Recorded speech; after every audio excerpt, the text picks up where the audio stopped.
കേരളത്തിനെതിരായ കരുതിക്കൂട്ടി നുണകൾ പടച്ചുണ്ടാക്കിയ ഒരു സ്റ്റോറിയാണ്.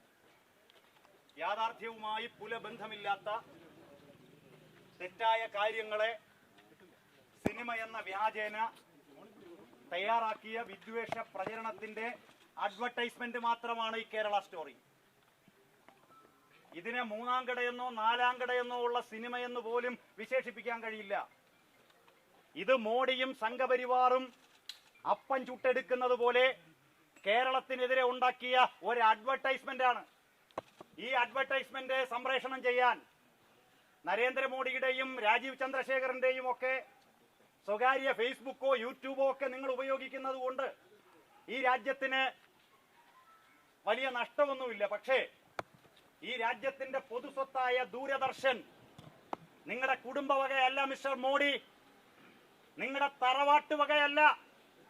ഈ രാജ്യത്തെ ജനകോടികളുടെ പണം കൊണ്ടുണ്ടാക്കിയ സ്ഥാപനമാണ് ഈ ദൂരദർശൻ.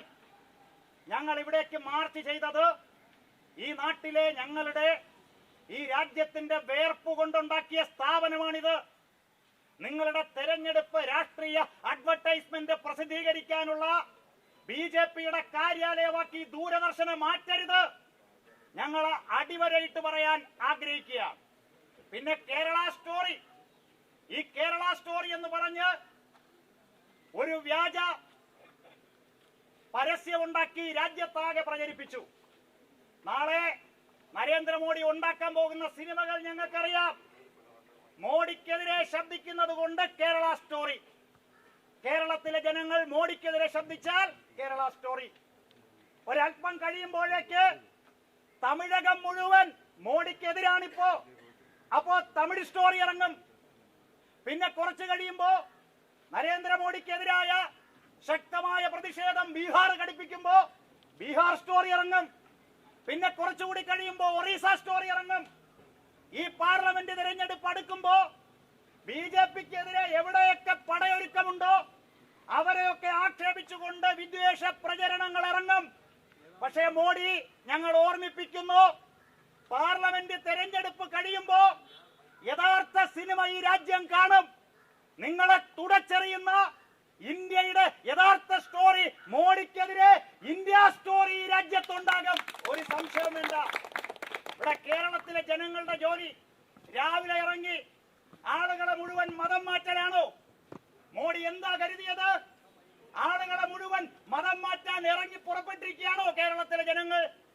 രാവിലെ ചായയും കുടിച്ച് കാപ്പിയും കുടിച്ച് ജോലിക്ക് പോകാൻ ഇറങ്ങി ഓരോ ജംഗ്ഷനിൽ പോയി നിന്ന് ആളുകളുടെ തലയെണ്ണി, നീ ഇങ്ങുവാ, നിന്നെ ഞങ്ങളുടെ മതത്തിൽ ചേർക്കാം, നീ ഇങ്ങുവാ, ഞങ്ങളുടെ മതത്തിൽ ചേർക്കാം. ഇങ്ങനെ ഒരു പണിയുമില്ലാതെ ആളുകളെ മതം മാറ്റാൻ ഇറങ്ങി പുറപ്പെട്ടിരിക്കുന്നവരാണ് കേരളത്തിലെ ആളുകളെന്ന് മോഡി കരുതുന്നുണ്ടോ? ഇത് വിദ്വേഷ പ്രചരണമാണ്.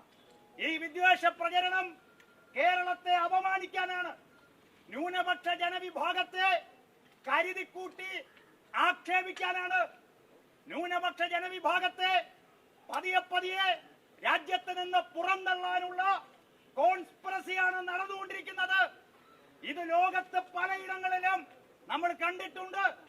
രണ്ടാം ലോക യുദ്ധകാലത്ത് ഹിറ്റ്ലറുടെ കോൺസെൻട്രേഷൻ ക്യാമ്പുകളിൽ അടയ്ക്കപ്പെടുന്നതിന് മുമ്പ് പാവപ്പെട്ട ജൂതന്മാരെ, പാവപ്പെട്ട ജിപ്സികളെ, കമ്മ്യൂണിസ്റ്റുകാരെ, തൊഴിലാളികളെ കള്ളക്കഥകൾ പടച്ചുണ്ടാക്കി അവരെ പുറന്തള്ളാനും കോൺസെൻട്രേഷൻ ക്യാമ്പുകളിൽ അടയ്ക്കാനുമുള്ള സിദ്ധാന്തമായിരുന്നു അവിടെ ഉണ്ടായതെങ്കിൽ ഹിറ്റ്ലറുടെ രണ്ടാം പതിപ്പാണ് നരേന്ദ്രമോദി. സെക്കൻഡ് എഡിഷൻ, ഹിറ്റ്ലറുടെ സെക്കൻഡ് എഡിഷൻ ഇന്ത്യ ഭരിച്ചുകൊണ്ടിരിക്കുകയാണ്. അപ്പോഴാണ് ഈ കേരള സ്റ്റോറി എന്ന നാലാംകട അഡ്വർടൈസ്മെന്റ് ഇറക്കി കേരളത്തെ അപമാനിക്കുന്നത്. ഞങ്ങൾ ഒറ്റക്കെട്ടായി ദൂരദർശന്റെ അധികൃതരോട് പറയാൻ ആഗ്രഹിക്കുകയാണ്. നമ്മൾ ഇങ്ങോട്ട് പ്രതിഷേധം നടത്തിയപ്പോ ചില പോലീസുകാര് നമ്മളെ തടഞ്ഞു. അവര് തടഞ്ഞത് കൊണ്ടല്ല നമ്മൾ ഇവിടെ ഇരിക്കുന്നത്. ഇന്ന് ദൂരദർശൻ കേന്ദ്രം ഡയറക്ടറെ കണ്ട് ചില കാര്യങ്ങൾ ബോധ്യപ്പെടുത്തി, ചിലത് പറഞ്ഞ് മനസ്സിലാക്കി ഞങ്ങൾ വരും ഒന്നുകൂടി പറഞ്ഞിട്ട് പോകാൻ.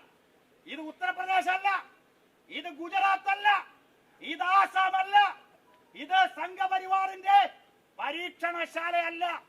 ഇവിടെ മുസ്ലിങ്ങളും ഹിന്ദുക്കളും ക്രിസ്ത്യാനികളും മതമില്ലാത്തവരും ഉള്ളവനുമെല്ലാം ഒരുമിച്ച് ജീവിക്കും. ഏത് കള്ളക്കഥ ഉണ്ടാക്കിയാലും ഏത് നുണക്കഥ ഉണ്ടാക്കിയാലും അതിനെ ചവറ്റുകൊട്ടയിലേക്ക് ഞങ്ങൾ വലിച്ചെറിയുന്ന അന്തസ് ഈ കേരളത്തിലുണ്ട്.